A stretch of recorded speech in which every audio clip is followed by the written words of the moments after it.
everybody. Well, that was a great time painting.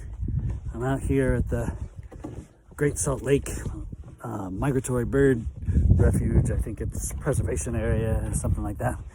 And it's super hot, middle of the day painting, so not the best time of day to paint. I kind of had to make up some shadows and stuff, but it was super fun, and there were hardly anybody out here. And yeah, it was interesting. I did this thing that I've only heard other artists talk about, which is taking a picture of your painting after you think you're done with it, and then turning it into black and white, and then seeing if you've got the values right.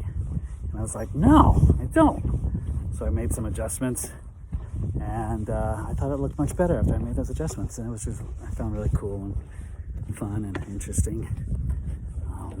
So anyway, this will definitely be a place I come again, maybe in the morning or in the early evening when it isn't 527 degrees. See you next time. Stay creative. Be well, everybody.